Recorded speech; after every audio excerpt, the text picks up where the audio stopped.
ദൈവനാമത്തിന് മഹത്വമുണ്ടാകട്ടെ. നമ്മുടെ കർത്താവിൻ്റെ പിതാവായ യേശുക്രിസ്തുവിൻ്റെ നാമത്തിൽ എല്ലാവർക്കും സ്നേഹവന്ദനം. വെളിപ്പാട് പുസ്തകം 4-ാം അധ്യായം 4-ാമത്തെ വാക്യമാണ് ഇന്ന് നമ്മൾ പഠനത്തിന് വിധേയമാക്കുന്നത്.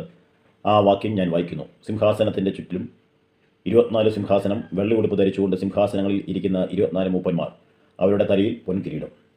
വെള്ളി ഉടുപ്പ് ധരിച്ചുകൊണ്ട് സിംഹാസനങ്ങളിൽ ഇരിക്കുന്ന 24 മൂപ്പന്മാർ ആരാണ്?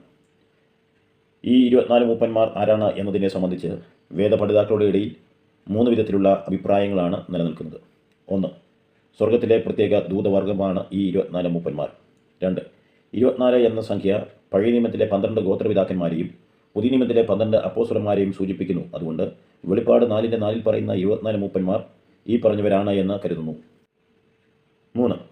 കുഞ്ഞാടിൻ്റെ രക്തത്താൽ വീണ്ടെടുപ്പ് പ്രാപിച്ച വിശുദ്ധന്മാരുടെ കൂട്ടമായ സഭയാണ് ഈ 24 മൂപ്പന്മാർ.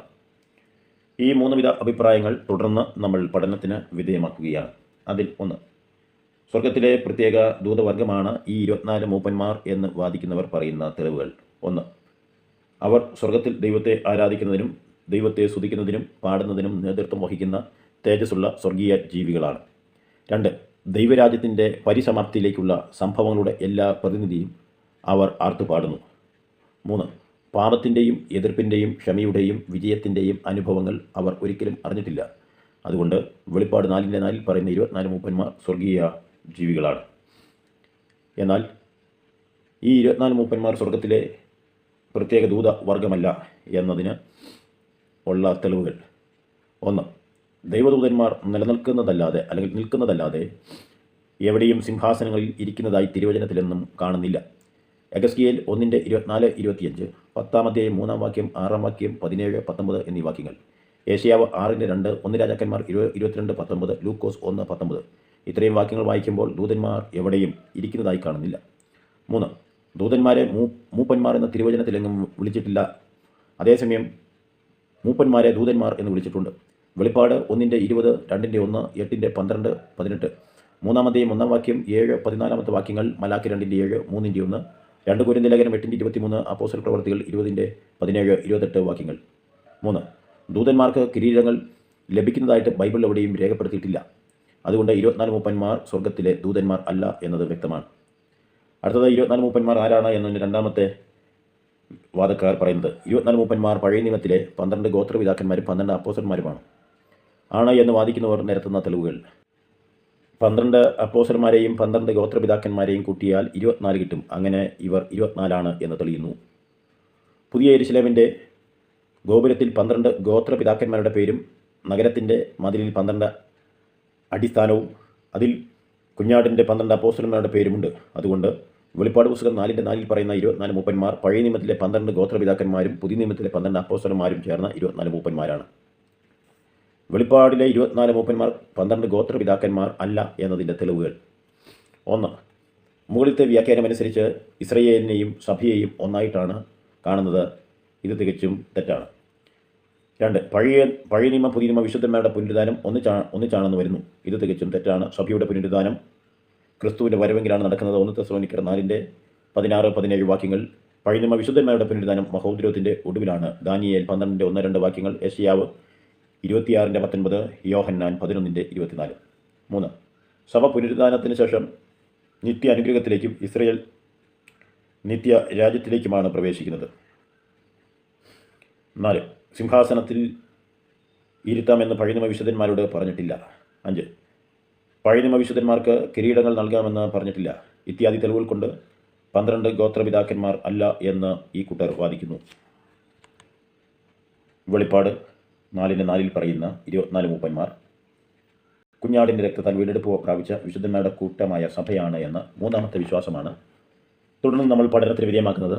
യേശുക്രിസ്തുവിൻ്റെ രക്തത്താൽ വീണ്ടെടുക്കപ്പെട്ട വിശുദ്ധന്മാരെ ഈ 24 മൂപ്പന്മാർ പ്രതിനിധീകരിക്കുന്നു എന്നുള്ളതാണ് 3-ാമത്തെ വാദക്കാർ പറയുന്നത്. അതിനുള്ള തെളിവുകൾ. 1. മൂപ്പന്മാർ കിരീടം ധരിച്ചിരിക്കുന്നു. വീണ്ടെടുക്കപ്പെട്ടവർക്ക് മാത്രമാണ് കിരീടം വാഗ്ദാനം ചെയ്തിരിക്കുന്നത്. 1 കൊരിന്ത്യർ 9:25, 1 തെസ്സലോനിക്കർ 2:19, 2 തിമോഥെയോസ് 2-ാം അധ്യായം 1-ാം വാക്യം, വെളിപ്പാട് 2:10, 3:11 വാക്യങ്ങൾ. 2. മൂപ്പന്മാർ വെള്ളയുടുപ്പ് ധരിക്കുന്നു. വെളിപ്പാട് 4:4. പ്രസ്തുത വിശേഷ വസ്ത്രം വിശുദ്ധന്മാരുടെ നീതിപ്രവർത്തികളാണ്. വെളിപ്പാട് 19:8. വീണ്ടെടുക്കപ്പെട്ടവർക്കാണ് വെള്ളയുടുപ്പ് വാഗ്ദാനം ചെയ്തിരിക്കുന്നത്. യെശയ്യാവ് 61:10, വെളിപ്പാട് 3:4-5 വാക്യങ്ങൾ. 3. മൂപ്പന്മാർ സിംഹാസനങ്ങളിൽ ഇരിക്കുന്നു. സഭയ്ക്കാണ് ഈ ഭാഗ്യ വാഗ്ദാനം ചെയ്തിരിക്കുന്നത്, ഭാഗ്യപദവിയുടെ വാഗ്ദാനം ചെയ്തിരിക്കുന്നത്. വെളിപ്പാട് പുസ്തകം 3:21, മത്തായി 19:28. ദൂതന്മാർക്കും പഴയനിയമ വിശുദ്ധന്മാർക്കും ഈ ഭാഗ്യപരമായ പദവി ഇല്ല. 4. അവർ സർവ്വഗോത്രത്തിലും ഭാഷയിലും വംശത്തിലും ജാതിയിലും നിന്നുള്ളവരാണ്. വെളിപ്പാട് 5:8-9 വാക്യങ്ങൾ. 3. മഹാപീഡന കാലത്തെ മഹാപുരുഷാരം സ്വർഗത്തിൽ എത്തുമ്പോൾ 24 മൂപ്പന്മാർ അവർക്ക് മുമ്പേ സ്വർഗത്തിൽ ആയിക്കഴിഞ്ഞു. വെളിപ്പാട് 7:14. 6. അവർ വീണ്ടെടുപ്പിൻ ഗാനം പാടുന്നു. അവർ വീണ്ടെടുപ്പ് പ്രാപിച്ചവർ ആണ് എന്ന് തെളിയുന്നു. വെളിപ്പാട് 5:7-8 വാക്യങ്ങൾ. അതോടൊപ്പം തന്നെ വെളിപ്പാട് 5:9, 10, 20:6. 7. ദൈവത്തിൻ്റെ കാര്യപരിപാടികളെക്കുറിച്ച് 24 മൂപ്പന്മാർക്കുള്ള അറിവ് സഭയുടെ പ്രതിനിധികൾ ആണെന്നുള്ള തെളിവുകളാണ്. ക്രിസ്തു ഇത് ശിഷ്യന്മാർക്ക് വാഗ്ദാനം ചെയ്തിട്ടുണ്ട്. യോഹന്നാൻ 15:15. 8. മൂപ്പന്മാരുടെ എണ്ണം 24. ഇത് മുഴുവൻ പൗരോഹിത്യക്രമത്തിനും പ്രാതിനിധ്യം വഹിക്കുന്നു. 1 ദിനവൃത്താന്തം 24:7-18 വരെയുള്ള വാക്യങ്ങൾ, 25:9-31 വരെ 1 ദിനവൃത്താന്തം 24:19. ഇവിടെ ഓരോ ക്രമത്തിനും ഓരോ അധ്യക്ഷന്മാരുണ്ട്. ഇവരെ പുരോഹിതന്മാർ എന്ന് വിളിക്കുന്നു. ഇസ്രായേൽ പൗരോഹിത്യ ശുശ്രൂഷയ്ക്കായി വിളിക്കപ്പെട്ടതെങ്കിലും പുറപ്പാട് 19:6 പാപം മൂലം അവർക്ക് നിർവഹിപ്പാൻ കഴിഞ്ഞില്ല. മഹാപീഡനത്തിലെ വിശുദ്ധന്മാരും ഇസ്രായേലിലും പൗരോഹിത്യ ശുശ്രൂഷ ചെയ്യുന്നത് സഹസ്രാബ്ദ വാഴ്ചയിലാണ്. വെളിപ്പാട് പുസ്തകം 6-ാം അധ്യായം. എന്നാൽ ഈ വർത്തമാനകാലത്തെ പൗരോഹിത്യ ശുശ്രൂഷ സഭയ്ക്ക് മാത്രമാണ്. 1 പത്രോസ് 2:5-9 വാക്യങ്ങൾ. വെളിപ്പാട് 24 മൂപ്പന്മാർ. വെളിപ്പാടിൽ പറയുന്ന 24 മൂപ്പന്മാരെ പല നിലയിൽ വെളിപ്പാട് പുസ്തകത്തിൽ നമുക്ക് കാണുവാനായിട്ട് സാധിക്കുന്നു. 1. വെള്ളയുടുപ്പ് ധരിച്ച് തലയിൽ കിരീടമണിഞ്ഞ് നിൽക്കുന്നു. വെളിപ്പാട് 4:4. 2. അവർ തങ്ങളുടെ കിരീടങ്ങളെ സിംഹാസനത്തിന് മുമ്പിൽ ഇട്ടു. വെളിപ്പാട് 4:11. 3. അവർ നിരന്തരം ആരാധിക്കുകയും സ്തുതിക്കുകയും ചെയ്യുന്നു. വെളിപ്പാട് 5:12, 14. വെളിപ്പാട് പുസ്തകം 7:11, 11:6, 14:3, 19:4. 4. വെളിപ്പാടുകാരൻ ദുഃഖിതൻ ആയപ്പോൾ അവരിൽ ഒരുത്തൻ അവനെ ധൈര്യപ്പെടുത്തുന്നു. വെളിപ്പാട് 5:5. 5. ദർശനങ്ങളിൽ ഒന്ന് അവനെ വ്യാഖ്യാനിച്ചു കൊടുക്കുന്നു. വെളിപ്പാട് 7:13, 14 വാക്യങ്ങൾ.